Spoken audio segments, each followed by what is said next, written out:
Details చూస్తే అమరావతి రాజధాని పునర్నిర్మాణ సభకు రాష్ట్ర వ్యాప్తంగా అన్ని ప్రాంతాల నుంచి బస్సులు బయలుదేరాయి. 175 నియోజకవర్గాల నుంచి ప్రజలు హాజరయ్యేలా 3400 ఆర్టీసీ ప్రైవేటు బస్సులను ప్రభుత్వం ఏర్పాటు చేసింది. దీంతో ఆయా ప్రాంతాల నుంచి భారీ ఎత్తున కూటమి నేతలు అభిమానులు అమరావతికి తరలి వస్తున్నారు. దీంతో ఆయా మార్గాలు జై అమరావతి, జై జై అమరావతి నినాదాలతో మారుమోగుతున్నాయి. రాజధాని పునర్నిర్మాణ సభకు సుమారు 5 లక్షల మంది వస్తారని అధికారులు అంచనా వేస్తున్నారు. అమరావతి రిజిస్టర్ కార్యక్రమానికి హాజరయ్యేలా 8 రూట్లు, 11 పార్కింగ్ ప్రదేశాలను ఏర్పాటు చేశారు.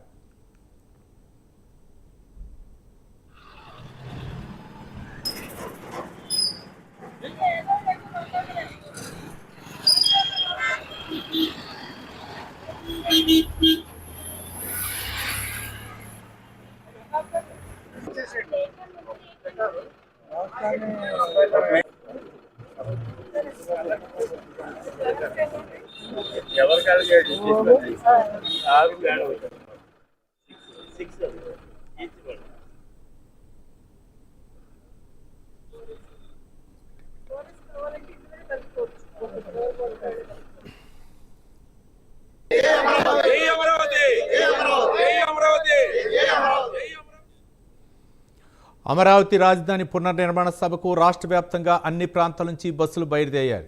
175 నియోజకవర్గాల నుంచి ప్రజలు హాజరయ్యేలా 3400 ఆర్టీసీ ప్రైవేటు బస్సులను ప్రభుత్వం ఏర్పాటు చేసింది. దీంతో ఆయా ప్రాంతాల నుంచి భారీ ఎత్తున కూటమి నేతలు అభిమానులు అమరావతికి తరలి వస్తున్నారు.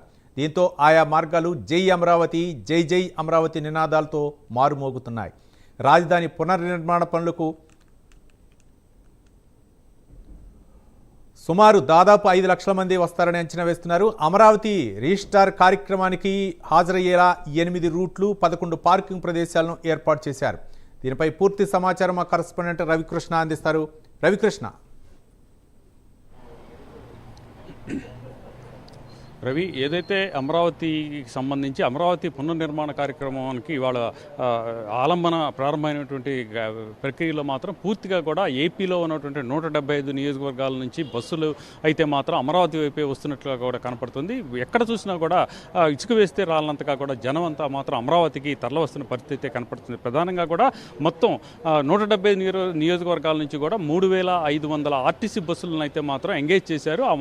ఆ బస్సుల్లో పెద్ద ఎత్తున కూడా ఇక్కడికైతే మాత్రం ప్రజలు తరలి వస్తున్నటువంటి ఈ పరిస్థితి. ప్రధానంగా ఇక్కడికి వచ్చేటువంటి క్రమంలో మాత్రం వచ్చేటువంటి ఎవరైతే ఇక్కడ ప్రజలు ఉంటారో వాళ్ళకి ఎటువంటి అసౌకర్యం కలగకుండా కూడా అన్ని రకాలుగా కూడా ఏర్పాట్లు అయితే చేస్తూ ఉన్నటువంటి పరిస్థితి అయితే ఇక్కడ కనపడుతూ ఉంది. మొత్తంగా కూడా ఇక్కడ 8 రూట్లు, 11 పార్కింగ్ ప్లేసులను ఏర్పాటు చేశారు. మొత్తానికి ఈ పార్కింగ్ ప్లేసులకు సంబంధించి మరింత దూరంగా, అంటే సభావేదికి సంబంధించి ఎక్కువ దూరంగా లేకుండా కూడా సమీపంలో ఉండే విధంగా కూడా ఏర్పాటు చేసిన పరిస్థితి కనపడింది. అంటే ఈ వేదిక, సభా ప్రాంగణం మొత్తం కూడా ఒక 100 ఎకరాల్లో ఉంటే దీనికి సంబంధించి పార్కింగ్కి సంబంధించినటువంటి ప్రాంతం మాత్రం 250 ఎకరాలు ఒక చోట, అదేవిధంగా కూడా మిగతా 10 చోట్ల కూడా అదేవిధంగా కూడా పెద్ద ఖాళీ ప్లేసులను అయితే చూసుకునేటువంటి పరిస్థితుల నేపథ్యంలో మాత్రం ఇక్కడ అమరావతికి సంబంధించి అమరావతిలో వచ్చేటువంటి ఎవరైతే సభకు వస్తున్నటువంటి వ్యక్తులకు ఎటువంటి అసౌకర్యం కలగకుండా కూడా ఏర్పాట్లు అయితే చేయడం జరిగింది. అన్ని రూట్లు కూడా అమరావతికి ఈ వైపు చూస్తున్నటువంటి తరుణంలో ఇక్కడికి అయితే మాత్రం వచ్చేటువంటి క్రమంలో మాత్రం పెద్ద ఎత్తున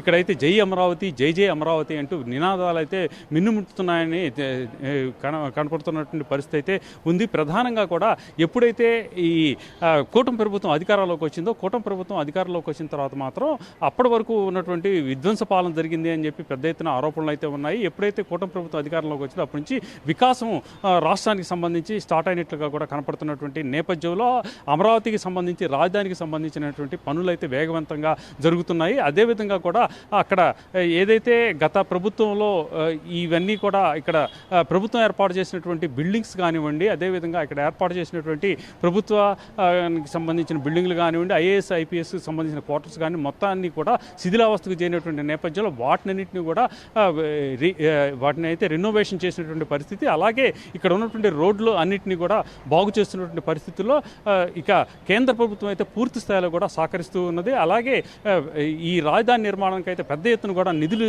ఇస్తున్నటువంటి ఈ పరిస్థితుల నేపథ్యం. ఇదే కాకుండా కూడా కొన్ని నాబార్డ్ బ్యాంకుల నుంచి, అదేవిధంగా కూడా విదేశీ బ్యాంకుల నుంచి కూడా పెద్ద ఎత్తున నిధులు తరలి రావటం వస్తున్నటువంటి ఈ పరిస్థితుల్లో మాత్రం ఇక్కడ అమరావతి రాజధాని ఏదైతే ఉందో, అమరావతి రాజధాని పునర్నిర్మాణం అయితే మాత్రం మరింత వేగంగా జరిగింది.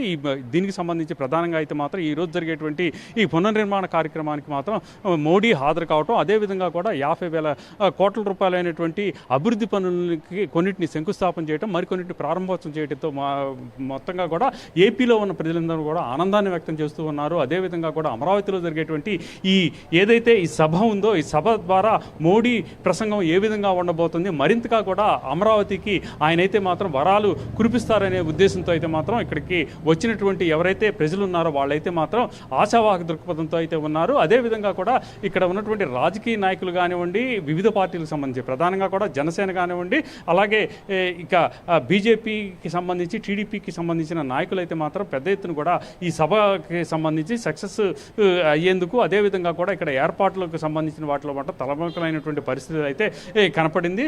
ఎటువంటి ఇబ్బంది లేకుండా మాత్రం ఇక్కడ వచ్చేటువంటి వ్యక్తులు ఎవరైతే ఉన్నారో వాళ్ళందరికీ మాత్రం అనేక రకాలుగా కూడా ఏర్పాట్లు చేస్తున్నారు. గత 4 రోజుల నుంచి పోలిస్తే మాత్రం ఇవాళ ఎండవేడిమి కొంత అధికంగా ఉన్నప్పటికీ కూడా ఇక్కడ వాళ్ళకి ఎటువంటి ఇబ్బంది పడకుండా కూడా ఓఆర్ఎస్ ప్యాకెట్లు, అదే విధంగా కూడా వాటరు నిరంతరం సప్లై చేస్తూ ఉన్నారు. కొన్ని ఫ్రూట్స్ కూడా ఇచ్చేటువంటి పరిస్థితి కనపడుతుంది. అవసరమైతే మెడికల్ ఎయిడ్ ఇచ్చేందుకు కూడా అక్కడైతే మాత్రం డాక్టర్స్ అయితే సిద్ధంగా ఉన్నటువంటి పరిస్థితి. ప్రధానంగా కూడా మరికొద్ది సేపట్లోనే మోడీ ఈ అమరావతి పునర్నిర్మాణ సభకి వస్తున్నటువంటి నేపథ్యంలో ఇక్కడైతే మాత్రం ఒక కోలాహల పరిస్థితి అయితే ఏర్పడిందని చెప్పుకోవచ్చు. ఇప్పటికే సభావేదిక పూర్తిగా కూడా ప్రజలతో నిండిపోయినటువంటి పరిస్థితి అయితే కనపడతా ఉంది. రైట్ రవికృష్ణ, మొత్తానికి 2015లో ప్రధాని నరేంద్ర మోదీ శంకుస్థాపన చేశారు. ఇప్పుడు 2025లో మళ్ళీ పునఃప్రారంభిస్తున్నారు. ఈ నేపథ్యంలో అక్కడ ప్రజల అభిప్రాయాలు ఏ విధంగా ఉన్నాయి రవికృష్ణ?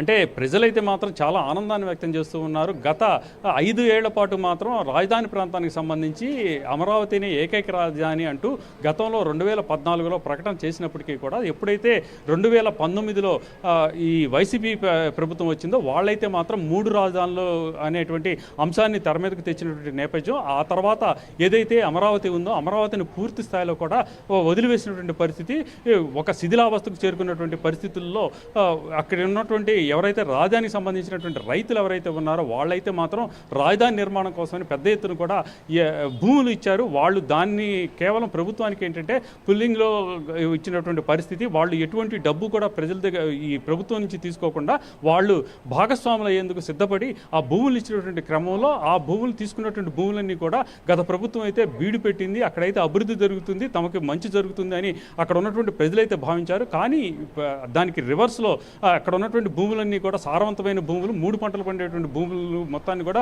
బీడు పెట్టారు. అటువంటి సందర్భంలో ఇక రాజధాని అనేది అమరావతి కాదని 3 రాజధానులు ఉంటాయని చెప్పినటువంటి తరుణంలో ఇక్కడ అమరావతికి ప్రాధాన్యత కోల్పోయినప్పటికీ కూడా అక్కడ భూములు ఇచ్చిన రైతులు ఎవరైతే ఉన్నారో వాళ్ళైతే మాత్రం పూర్తిగా కూడా అమరావతిని ఏకైక రాజధాని చేయాలని చెప్పి 1620 రోజుల పాటు వాళ్ళైతే మాత్రం పూర్తిగా కూడా తమ దీక్షలు అయితే కొనసాగించారు. అదేవిధంగా కూడా అమరావతి రాజధాని కోసం అని చెప్పి వాళ్ళు ఈ దేవస్థానంతో ఇదే విధంగా న్యాయస్థానం అంటూ అదేవిధంగా కూడా అరసవెల్లికి అదేవిధంగా కూడా అనేక రకాలుగా కూడా వాళ్ళు ఇక్కడ ఉన్నటువంటి దేవాలయాలకు కూడా వెళ్ళి అమరావతి యొక్క ప్రాశస్త్యాన్ని, అమరావతికి తాము చేసినటువంటి ఈ త్యాగాన్ని, తాము ఇచ్చినటువంటి భూములు ఎలా వచ్చినాయనే విషయాన్ని కూడా వివరించినటువంటి నేపథ్యంలో ఎప్పుడైతే ఈ 3 రాజధానుల ప్రక్రియ స్టార్ట్ అయింది అని చెప్పారో అప్పటి నుంచి ప్రాధాన్యత కోల్పోయింది. ఆ తర్వాత నుంచి కూడా ఉద్యమం అయితే మాత్రం వాళ్ళు కొనసాగించారు.